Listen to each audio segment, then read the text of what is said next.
வணக்கம். சித்தர்கள் திருவடி இணையதள ஆன்மீக வலைக்காட்சி மூலம் உங்களை சந்திப்பதில் மிக்க மகிழ்ச்சி. நான் உங்கள் குன்னு. சித்தர்கள் ஜீவபீட தரிசனம் என்ற வரிசையில் இன்று நாம் காண இருக்கும் சித்தர்பீடம் பாண்டிச்சேரியில் உள்ள ஸ்ரீ குரு அக்கா சுவாமிகள். இந்த ஜீவபீடம் புதுச்சேரியில் முத்தியால்பேட்டை அருகில் உள்ள வைத்திக்குப்பம் என்ற இடத்தில் அக்கா பரதேசி என்ற ஒரு தெருவில் இந்த ஜீவபீடம் அமைந்துள்ளது. இந்த ஜீவபீடத்தின் வரலாற்றை நாம் இப்போ பார்க்கலாம். மீண்டும் மற்றொரு சித்தர்களின் ஜீவபீடத்தில் உங்களை சந்திக்கிறேன். அதுவரை உங்களிடமிருந்து விடைபெறுவது உங்கள் குரு. வணக்கம்.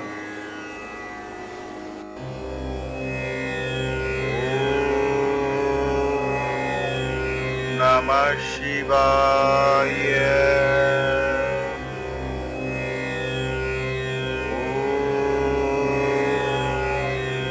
நம சிவாய.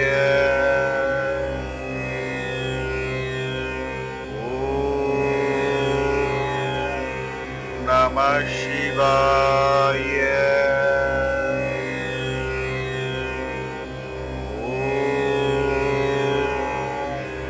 நம சிவாய. நம சிவாய.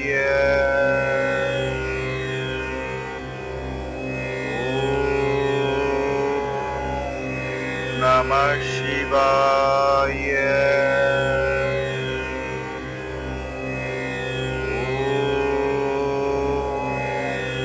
நம சிவாய.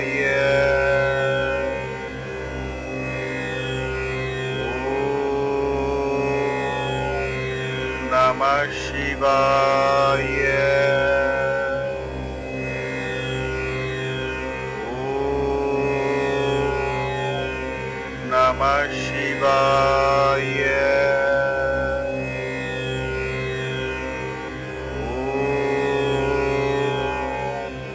நம சிவாய.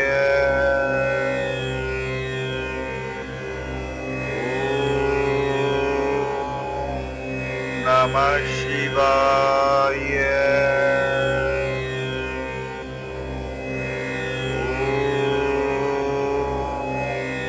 நம சிவாய. புண்ணியம் பல கோடி புகையாடும் ஆண்டலுக்கு எண்ணிய எண்ணம் ஈடேற வேற்றமுக அண்ணாமலை பெருமானை கைதொடுத்து பாண்டிச்சேரியில் வாழ்ந்து மறைந்த சித்தர்கள் வரிசையில் நாம் இன்று குரு அக்காசாமியை பற்றி சிறிது நேரம் காண்போம். யாரும் இல்லாத அனாதையான இலங்கையிலே வாழ்ந்த இந்த அனாதை சிறுவன் களிமண்ணால் செய்யப்பட்ட பிள்ளையாரை பூஜித்துக் கொண்டு யாழ்ப்பாணத்திலிருந்து பாண்டிச்சேரி வந்து அங்கே தெருக்களில் பிச்சை எடுப்பதை கண்ட பெண் ஒருத்தி இவனை தனது சொந்த ஊரான செஞ்சிக்கு அழைத்து கொண்டு போய் அங்கே காவல் நிலையத்தில் படித்து சேர்த்து விட்டால் அந்த காவல் நிலையத்தில் உயர் அதிகாரி மீனை வாங்கி தன் வீட்டில் கொடுத்து விடுக என்று ஆணையிடவும் இவன் மீனை வாங்கி அந்த அதிகாரியின் வீட்டில் கொடுக்காமல் தனக்கு வேலை வாங்கி தந்த பெண்மணியின் வீட்டில் கொடுத்து விட்டார். இதனால் கடும் ஆத்திரமுற்ற அந்த காவல் நிலையத்தில் உயர் அதிகாரி விசாரணையின் முடிவில் இவனை வேலையை விட்டு துரத்தினார். ஆனால் அப்போது அங்கு ஒரு அதிசயம் நடந்தது. இவன் கையில் இருந்த மீன்கள் அனைத்தும் உயிர் பெற்று துள்ளி குதித்தன. இந்த நிகழ்ச்சிக்கு பிறகு செத்த பிணத்தை தின்ன ஆசைப்படும் சாகும் பிணத்துடன் வேலை செய்ய மாட்டேன் என்று கூறிவிட்டு இந்த சிறுவன் பாண்டிச்சேரி திரும்பி அங்கே சித்தானந்த ஆண்டிகள் மடத்தில் தங்கி தனது ஞான விசாரணையை மேற்கொண்டிருந்த காலத்தில் இவருக்கு அங்கே நாராயண பரதேசி என்ற ஒரு சீடரும் உருவானார். அந்த நாராயண பரதேசி தினசரி 7 மணிக்கு மேல் வீதியில் நின்று சங்கே ஓதுவார். இவரின் சங்கொலி கேட்ட இல்லத்தரசியில் தயாராக வைத்திருக்கும் உணவை இவரது அன்னக்காவடியில் இடுவார்கள். அந்த அன்னத்தை கொண்டு தனது குருநாதரும் இந்த சீடரும் வாழ்ந்து கொண்டிருந்த காலத்தில் இந்த அக்கா பரதேசி சாமிகளை, அதாவது இந்த மகான் வருகின்ற பெண்களை அனைவரையும் அக்கா அக்கா என்று அழைத்ததால் இவரை அக்கா பரதேசி சாமிகள் என்று அழைத்தார்கள். இந்த அக்கா பரதேசி சாமியை அங்கே மிசியோன் வீதியில் உள்ள 2 தாசிகள் தனது வீட்டிற்கு விருந்துண்ண அழைத்தார்கள். ஆகவே இந்த மகானும் அவர்களை பின்தொடர்ந்து சென்றார். ஒரு யோகிக்குரிய மரியாதையை கொடுத்து சென்ற அந்த பெண்கள் இந்த மகான் வீட்டிற்குள் நுழைந்ததும் ஆடல் பாடல் நிகழ்ச்சிகள் நடத்தியும் சல்லாபம் புரிந்தும் நடனம் ஆடியும் இந்த மகானை தொட முற்பட்ட போது இந்த மகான் அவர்களுக்கு பழுக்க காட்சி எறும்பு துண்டமாக காட்சி எடுத்தார். இந்த அக்கா பரதேசியிடமிருந்து வெளிப்பட்ட வெம்மையை கண்டு அவர்கள் அலறினார்கள். இனிமேலும் இங்கிருந்தால் ஆபத்து விபரீதம் நிகழ்ந்து விடும் என்று புரிந்து கொண்ட இந்த அக்கா பரதேசி சாமிகள் அந்த மாட மாளிகையின் ஒவ்வொரு அறையை விட்டு வெளியே நடக்க நடக்க அந்த ஒவ்வொரு அறையும் இடிந்து கொண்டே வந்து கடைசியில் இந்த மகான் சாலையை தொட்டவுடன் அந்த மாட மாளிகை அனைத்து இடிந்து தரைமட்டமாகும். மற்றொரு முறை இந்த அக்கா பரதேசி சாமிகள் இலங்கை யாழ்ப்பாணம் பகுதியில் ஒரு மரத்தடியில் தங்கி ஜபத்தில் ஈடுபட்டு கொண்டிருந்த போது அங்கே வந்த ஒரு இளைஞன் இவரது வாட்டசாட்டமான உடலை கண்டு அக்கா பரதேசி சாமிகள் அன்னாபிஷேகம் செய்து கொள்ளுமோ என்று கேட்டபோது அந்த மிகப்பெரிய செல்வந்தனான அந்த இளைஞனை பார்த்து, ஓ அதனால் என்ன, தாராளமாக செய்து கொள்ளலாமே என்று இந்த மகானும் மறுமொழி கூறவே இந்த மகானை உட்கார வைத்து அண்டாக்களில் சுட சுட சாதத்தை வடித்து இந்த மகானின் மீது கொட்டினார்கள். சிறிது நேரத்தில் இந்த மகான் யமலோகம் சென்றிருப்பார் என்று கருதி அந்த அன்னத்தை விளக்கி பார்த்தபோது இந்த மகான் அன்று பூத்த மலர் போல் யோக நிஷ்டையில் அமர்ந்திருந்தார். இவரது உடலுக்கும் மேனிக்கும் நாணத்திற்கும் எவ்வித தீங்கும் ஏற்படவில்லை. ஆனால் இந்த மகானை வாதுக்கு இழைத்த வம்புக்கு இழைத்த அந்த மிகப்பெரிய செல்வந்தனின் கண்கள் இரண்டும் குருடாயின. இதுவும் உனது போன முன்ஜென்ம கர்ம விடையின்படியே நடந்தது. நீ பாண்டிச்சேரிக்கு வா, உனது கண்கள் இரண்டு ஒளி பெற்று விழி கிடைக்கும் என்று கூறிவிட்டு இந்த மகான் பாண்டிச்சேரி திரும்பி அங்கே வாழைக்குளம் அடுத்துள்ள குதிரைக்குளம் பகுதியில் தங்கி வருகின்ற மக்களின் இன்னல்களை போக்கியும் தனது சித்த வைத்தியத்தால் மக்களின் பிணிகளையும் நோய்களையும் போக்கி வாழ்ந்து கொண்டிருந்த காலத்தில் ஒரு நாள் அந்த குருட்டு செல்வந்தனை அழைத்து, இனிமேல் நீ இங்கு இருக்க வேண்டியதில்லை, இலங்கை செல்லலாம், செல்லும் போது அந்த இறைவனின் திருக்காட்சியை பார்த்துவிட்டு செல் என்று இந்த மகான் சுட்டிக்காட்டிய இடத்தில் அவனுக்கு அண்ணாமலையாரின் திருக்காட்சி கிடைத்தது. அவன் கண்கள் இரண்டும் ஒளி பெற்று பார்வை பெற்று அவன் இலங்கை திரும்பினான். மற்றொரு முறை இந்த மகான் இடத்தில் வேலை பார்த்த நாராயண பரதேசி திருவண்ணாமலை தீப திருவிழா காட்சியை காண 10 நாட்கள் விடுமுறை வேண்டும் என்று கேட்டிருந்தார். அதற்கோ இந்த மகான், உனக்கு மக்களின் பிணி தீர்க்க மூலிகையை அரைக்கும் வேலையை அண்ணாமலையார் கொடுத்திருக்கிறார், உனக்கு விடுமுறை கிடையாது என்று கூறிவிட்டு சென்று விட்டார். அந்த தீப திருவிழா காட்சி நாளும் வந்தது. சோகத்தில் அமர்ந்திருந்த நாராயணனை பார்த்து இந்த மகான் சுட்டிக்காட்டிய இடத்தில் திருவண்ணாமலை ஆலயம் தெரிகிறது. அங்கே மலை மீது தீபம் ஏற்றுகிறார்கள். அந்த ஒளிக்காட்சியை கண்டு கீழே அண்ணாமலையார் ஆலயத்தில் உள்ள சிவனடியார்களின் லட்சக்கணக்கான சிவனடியார்களின் அண்ணாமலையாருக்கு அரோகரா என்ற கோஷத்தையும் கண்டு 10 பைசா செலவில்லாமல் தனது மகானின் திருவடியில் வாழ்ந்ததால் தனக்கு இவ்வளவு பெரிய ஒரு அதிர்ஷ்டம் கிடைத்தது என்று அந்த நாராயண பரதேசி அவர்கள் இந்த மகானின் கால்களில் விழுந்து கதறி கண்ணீர் விட்டு தன்னை மன்னிக்கும்படியும் வேண்டினார்கள். இந்த நிலையில் இந்த மகானுக்கு அண்ணாமலையாரிடமிருந்து ஒரு திருக்குறிப்பு ஒன்று தோன்றவே 1872ஆம் ஆண்டு தனது பூத உடலை நீங்கி அண்ணாமலையாரின் திருவடிகளில் 2ஆக கலந்தார். அங்கே குதிரைக்குளம் பகுதியில் இவருக்கு ஒரு தீபம் ஆலயம் எழுப்பப்பட்டு இந்த அக்கா பரதேசி சாமிகளால் பூஜிக்கப்பட்ட மணல்மணி சிலையையும் மணல்மணி சக்கரத்தையும் அதிகாலையில் வலம் வந்து வணங்கி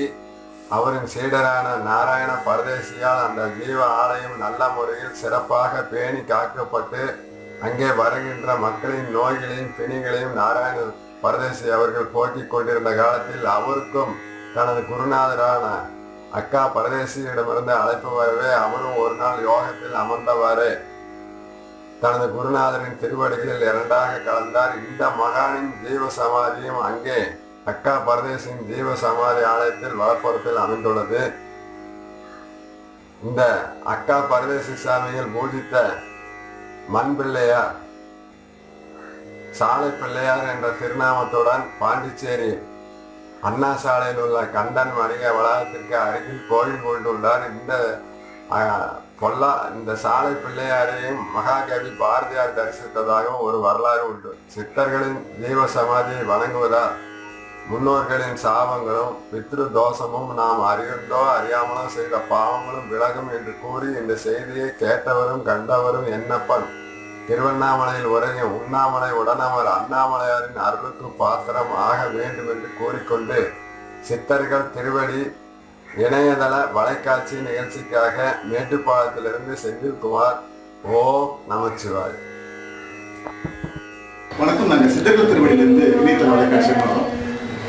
பாண்டிச்சேரி ஸ்பெஷல் அப்படிங்கிறதுனால பாண்டிச்சேரியில் உள்ள சித்தர்கள் எல்லாம் நாங்கள் வெளிக்கொண்டு வரோம். அந்த வகையில் நீங்கள் அக்கா சுவாமிகள் நீங்கள் வந்திருக்கோம். அவங்களோட வரலாறு என்ன, அவங்களோட பெருமைகள் என்ன, அதை பத்தி நீங்க சொல்லுங்க. சிவாய.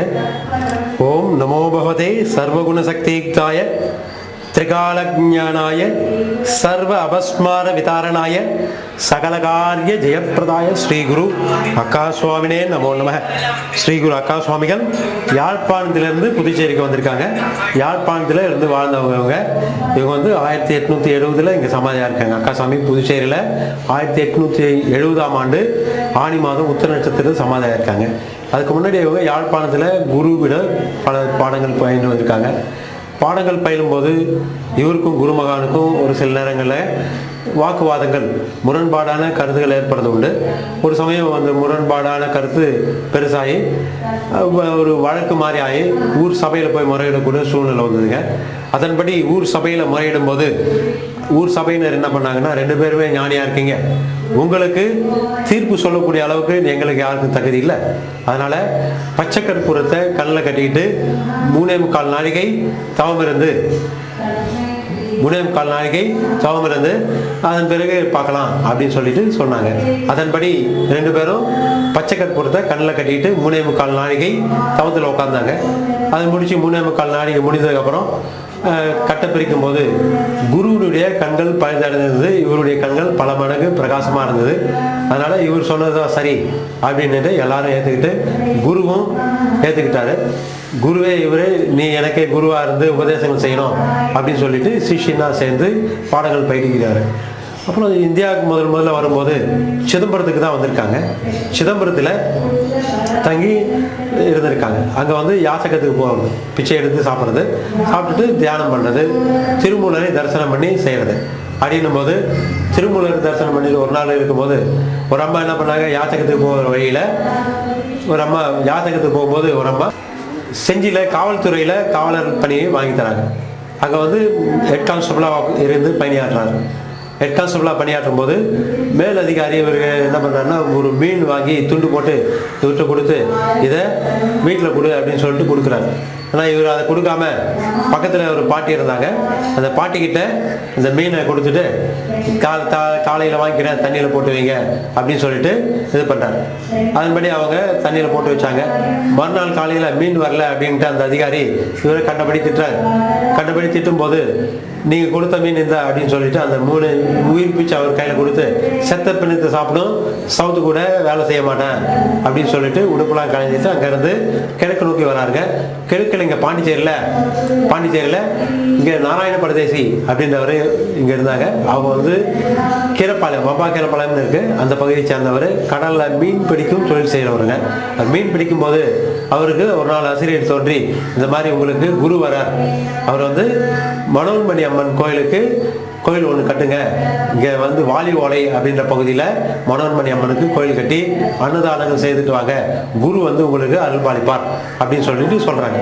அதன்படி அவர் என்ன பண்ணார்னா, இங்கே வாலி ஓடைன்ற பகுதியில் அம்மனுக்கு முதல்ல ஆலயம் அமைச்சு பக்கத்தில் இன்றைக்கி ஸ்கூலாக இருக்குது, அந்த இடத்துல அன்னதான மண்டபம் கட்டி டெய்லி அன்னதானங்கள் செய்துட்டு இருந்தார்.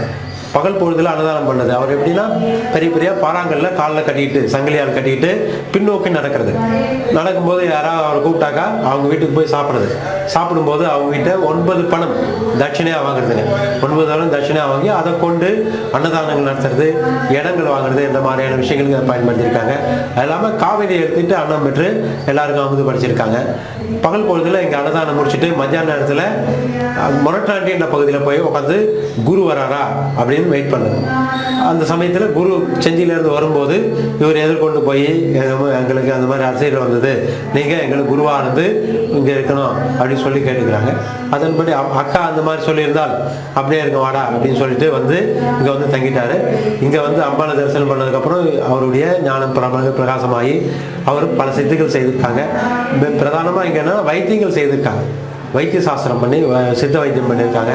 சித்த வைத்தியம் பண்ணதுனால வைத்திய குப்பம் என்றது இப்போ மறுபடியும் வைத்திய குப்பமாக இருக்குது. இல்லை, அவங்க காலத்தில் வைத்திய குப்பம் அப்படின்னு இருந்திருக்கு. காலப்போக்கில் அது மாறி வைத்திய குப்பமாக இருக்குது. இங்கே பல சித்துகள் பண்ணியிருக்காங்க. சொர்ண வித்தை பண்ணியிருக்காங்க, சிற்ப தங்கமாக்குறது அது பண்ணியிருக்காங்க. நவகண்ட யோகம் அப்படின்னு ஒன்று இருக்குங்க. அது வந்து 9 பாகம் உடம்ப தனித்தனியாக கை தனியாக தலை தனியாக பிரித்து வச்சு யோகம் பண்ணுறது, அது நவகண்ட யோகம். அந்த யோகங்கள் பண்ணியிருக்காங்க. அப்புறம் இங்கே இருந்தபடியே திருவண்ணாமலை காட்டுறது அந்த மாதிரி விஷயங்கள் பண்ணியிருக்காங்க. சொர்ண வித்தை பண்ணியிருக்காங்க. வைத்தியத்தை பிரதானமாக பண்ணியிருக்காங்க. என்னென்ன பூஜைகள் இங்கே வந்து அவர் 1870ஆம் ஆண்டு ஆணி மாதம் உத்திர நட்சத்திரம் ஆணி திருமஞ்சன நாள் அன்று சமாதி ஆயிருக்காங்க. இது ஒவ்வொரு வருடமும் இந்த பூஜை சிறப்பாக நடைபெறும். இப்போ நமக்கு இந்த 20ஆம் ஆண்டு 2020ஆம் ஆண்டு ஜூன் மாதம் 26ஆம் தேதி ஐயாவுடைய 150ஆம் ஆண்டு குரு பூஜை வருதுங்க. சிறப்பு பூஜை வருது. வர ஜூன் மாதம் 26ஆம் தேதி 26, 27ஆம் தேதி இங்கே நமக்கு சிறப்பான ஆங்கில தேதி இல்லை, நம்ம வந்து உத்தர நட்சத்திரம் ஆணி மாதம் உத்தர நட்சத்திரத்தின் அடிப்படையில் செய்கிறோம். இந்த வருஷம் ஆங்கில தேதி ஜூன் மாதம் 26, 27 வருது. அந்த தேதியில் வருது. அங்கே நமக்கு சிறப்பான பூஜைகள் இருக்குது. அது இல்லாமல் அவருடைய சீடர் நாராயண பண்டித சுவாமிகள் இந்த கோயில் உருவாக்குறதுக்கு அடிப்படையாக இருந்தவர். அவர் மூலமாக தான் இந்த ஐயா சித்துகள் பண்ணியிருக்காங்க. அவருடைய ஜீவசமாதி ஆன நாள் மார்கழி மாதம் திருவாதிரை நட்சத்திரம் 1904ஆம் ஆண்டு மார்கழி மாதம் திருவாதிரை நட்சத்திரம் ஆருத்ரா தரிசனத்தன்னைக்கு அவர் சமாதி ஆயிருக்காங்க. அந்த நாளில் சிறப்பான பூஜைகள் நடைபெறும். ஆமாம், பக்கத்திலே இருக்கு. இந்த கோயிலுக்குள்ளேயே அவருடைய சமாதியாக இருக்கு. இந்த கோயில் உள்ள 2 சித்தருடைய சமாதி இருக்குங்க. அக்கா சுவாமிகள் ஜீவசமாதி, நாராயண சுவாமிகள் முக்திக்கு பிறகு சமாதி, முக்தி நிலை பெற்றிருக்காங்க. இங்கே வந்து கோயில் சிறப்பு பூஜைகள் பார்க்கும்போது மாசி மாதம் இது நடக்கும். மாசி மகோற்சவம், அது இல்லாமல் மகா சிவராத்திரி, இந்த 2 பூஜைகள் நடக்கும். பங்குனி உத்திரம், சித்ரா பௌர்ணமிக்கு விளக்கு பூஜை, வைகாசி விசாகம், ஆடி மாதம் ஐயாவுடைய குரு பூஜை, ஆடி மாதம் ஆடி அமாவாசை அன்னைக்கு விசேஷ பூஜை இருக்குது. ஆடி பூரம், அப்புறம் வந்து நடராஜருக்கு 6 காலங்கள் அபிஷேகம், 6 மாத அபிஷேகம் உண்டு. எல்லாமே நவராத்திரி 10 நாளும் சிறப்பான பூஜைகள் இருக்குது. ஐப்பசி அன்னாபிஷேகம், கார்த்திகை தீபம், தொடர்ந்து எல்லா மாதங்களிலும் ஒவ்வொரு மாதம் ஒவ்வொரு பூஜைகள் தொடர்ந்து இருக்குங்க. இங்கே வரணும்னாக்கா நம்ம வந்து பாண்டிச்சேரி பஸ் ஸ்டாண்ட்லேருந்து வரும்போது அதிதி ஹோட்டல் இருக்குங்க. அதிதி ஹோட்டலில் வந்து இறங்கிட்டா அங்கேருந்து நடந்து வரக்கூடிய தூரம் தான், கிட்ட தான் அது. அதிதி ஹோட்டலில் இறங்கிட்டா அங்கேருந்து வரலாம்.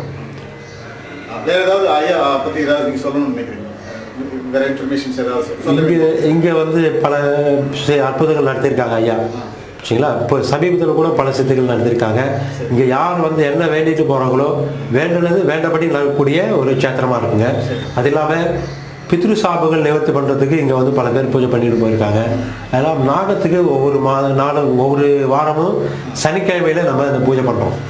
நாகத்துக்கு இது பண்ணிட்டு போனால் ஒரு 8 வாரம் தொடர்ந்து பண்ணால் அவங்களுக்கு புத்திரதோஷம் இருந்தால் புத்திரதோஷம் நிவர்த்தி ஆகுது, கல்யாண தடைகள் இருந்தால் கல்யாண தடை நிவர்த்தி ஆகுது, பித்ரு சாபங்களால் ஏற்பட்ட தோஷங்கள் நிவர்த்தி ஆகுது. இல்லை அரசு சார்ந்த வேலைகள் சம்மந்தமான விஷயங்கள் கிடைக்கணும்னாலும் இங்கே வந்து வேண்டிட்டு போகிறவங்களுக்கு கூடி வருதுங்க. பல பேர் அவங்க அப்ளிகேஷன்லாம் வச்சு படித்து எடுத்து போய் கொடுக்குறாங்க. அதன்படி அவங்க பலன் கிடைக்கிறதுக்கு நிறைய வித்தைகள் கற்றுக்கலாம். இங்கே வந்து உட்காந்து தியானம் பண்ணிட்டு போனால் சித்த வித்தைகளும் கிடைக்கக்கூடிய இது இருக்குது. பல பேர் இங்கேருந்து சித்தர்களாக மாறியிருக்காங்க. வர்றவங்க எல்லாருக்குமே ஒரு விதம் அவங்களுடைய பழைய கஷ்டங்கள் நீங்கி புது மனிதர்களாக தான் போயிருக்காங்க. தொடர்ந்து வர்றவங்க இதை அனுபவிச்சிருக்காங்க. நிறைய விஷயங்கள் உங்களோட பகிர்ந்துட்டீங்க. உங்களோட அனுபவங்கள் இந்த ஆலயத்தோட சிறப்பு, ஐயாவோட சிறப்பு பற்றி சொன்னீங்க. ரொம்ப சந்தோஷம். சிவாய பதிவு உங்களுக்கு பிடிச்சிருந்ததுன்னா லைக் பண்ணி ஷேர் பண்ணுங்க. மறக்காம சப்ஸ்கிரைப் பண்ணிடுங்க. மீண்டும் உங்களை சந்திக்கும் வரை அன்புடன் குன்னு. வணக்கம்.